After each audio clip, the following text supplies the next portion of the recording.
Right, let's check out the Lviv PC-01 Lviv.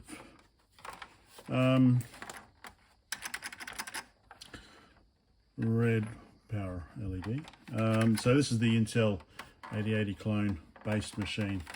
Feels quite cheap, the plastic. If just trying to think of what to compare it to, like 1980s Hong Kong kind of plastic stuff. Sorry, didn't mean to knock it. I just realised something I could compare it to. Electronic Mastermind from the 80s.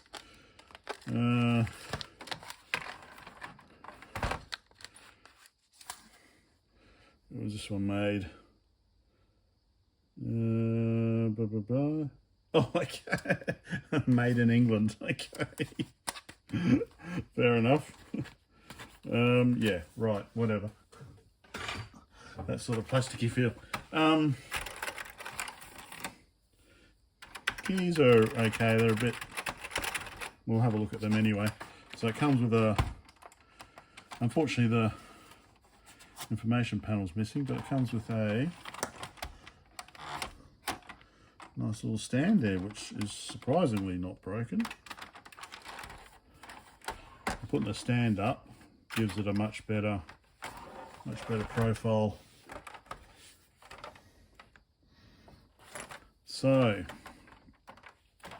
Intel 8080 base, so similar to the partner, it's the same 8080. So we do have similar type of keys.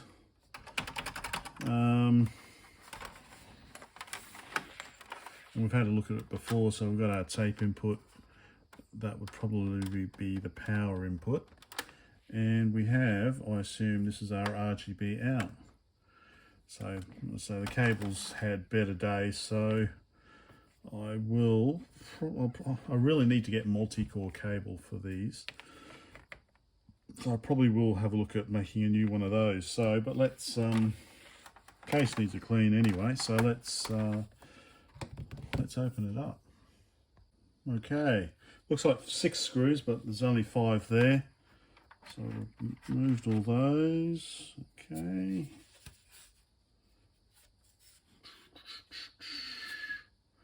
Nothing exciting there, but I'll give that a good scrub, nice and clean.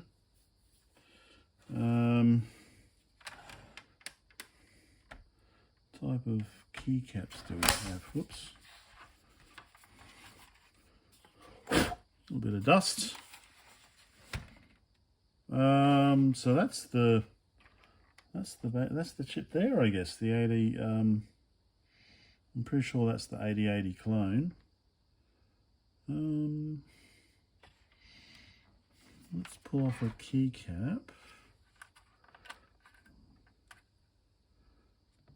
Okay, this type of, is it a buckling spring? No, it's a buckling spring. So I think the Leningrad had these type of, basically, got our spring in there. And let's just go mobile. And we've basically got the 2 bits of metal there that press together. So it's certainly not the most expensive type of key switches that they could have used. Oh, there's a power LED. Let's swap that one out. Yeah. I guess that's a little buzzer speaker. Yeah, so I think that's the 8080 clone there. And actually, from what we could see from under here, is it looks like the main circuit board is downward facing. So we've got the keyboard on top.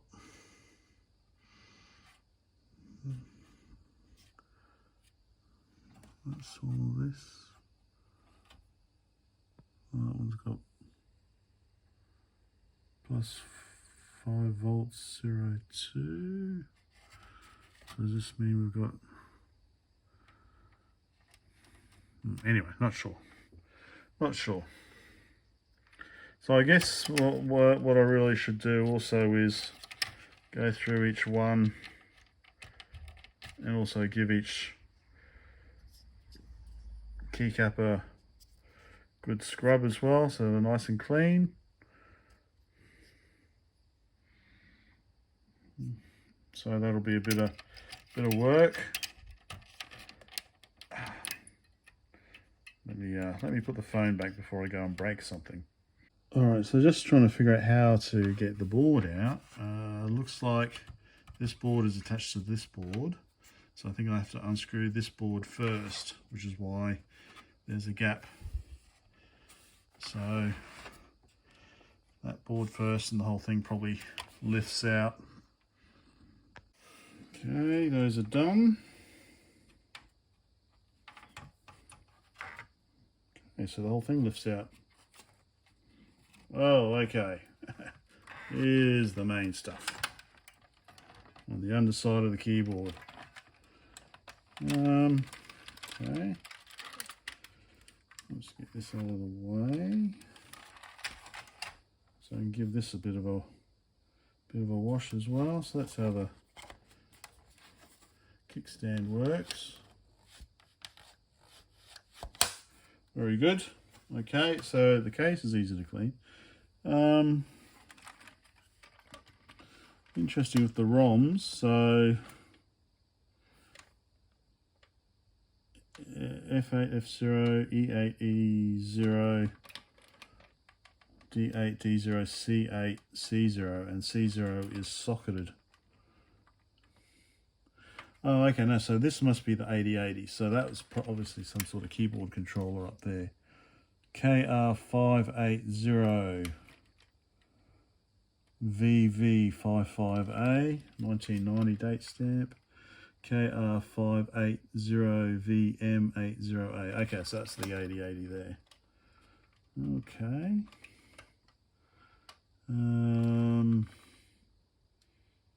Oh, okay, no, so I was totally wrong. Totally wrong. Okay, so this is actually the power cord. This is actually the power input. So this plugs into the power supply. Because we've got, you can't see, but let's get closer. So yeah, so this is the power cable actually, because we've got our voltages marked on there. So, okay, so what is... Okay, so one of these must be video out then. So you've got your magneto phone. So interesting little daughter board for the oscillator. Ooh, some little visitors in here.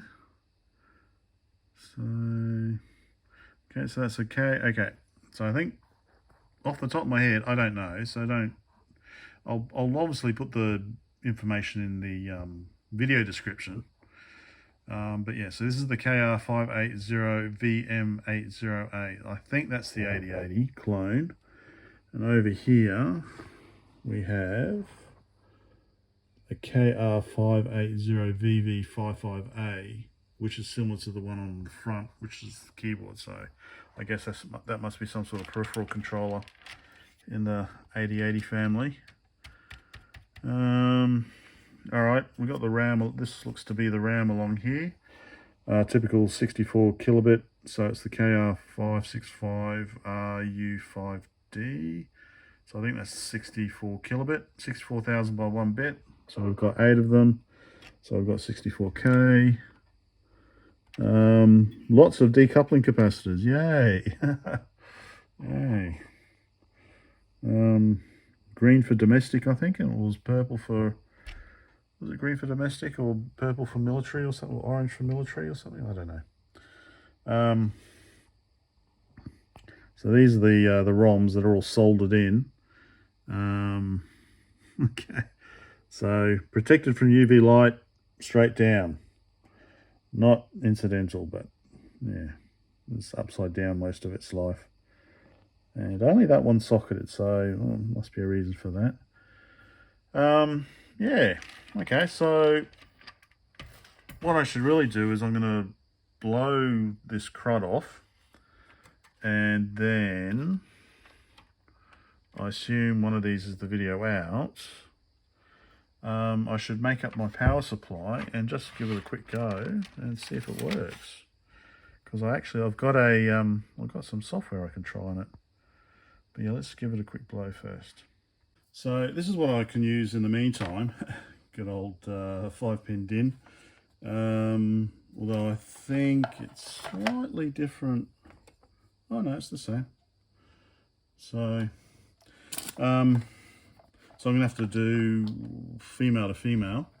But yeah, so this is just a Meanwell GP25A13A-R1B. So it outputs plus 5 volts, minus 5 volts, and plus 12 volts. So quite handy to have. So just with the DIN plug, so I'll just make a socket to socket, and I'll be able to power this. But of course, I'm going to figure out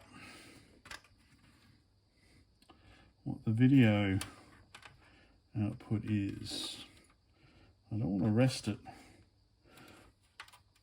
I'll rest it gently. Okay, so if we look at the top case. We look at the top case. Does that refer to that one? I must do. Or both of them. Oh, I need to look at the schematic. So if that's the tape, then I'll have a look at where this goes. 1, 2, 3, 4, 5, 6. So it's 7 pins. So maybe it's got composite and RGB on the same one.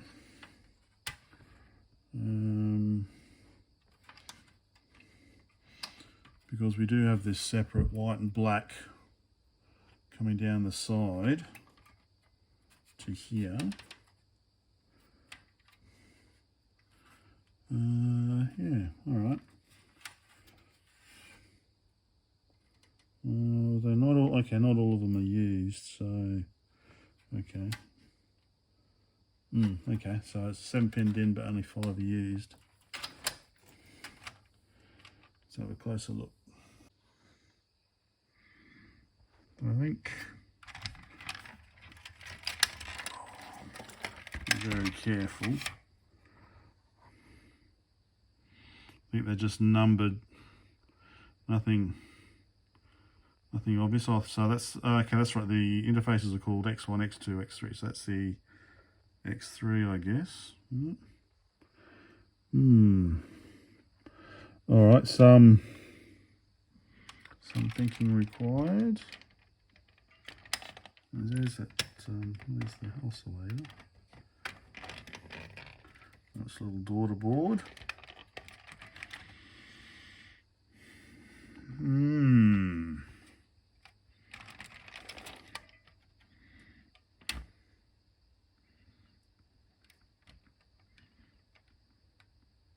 So I could just, yeah, all right. Let me have a closer look at this and see if I can figure it out.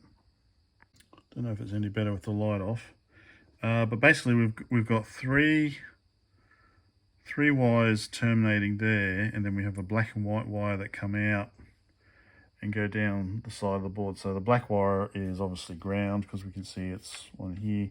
So maybe this white one is sync, composite sync.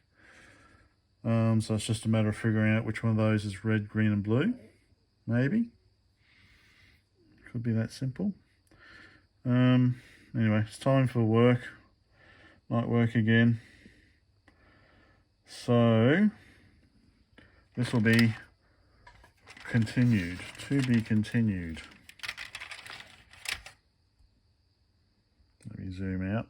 There we go. To be continued.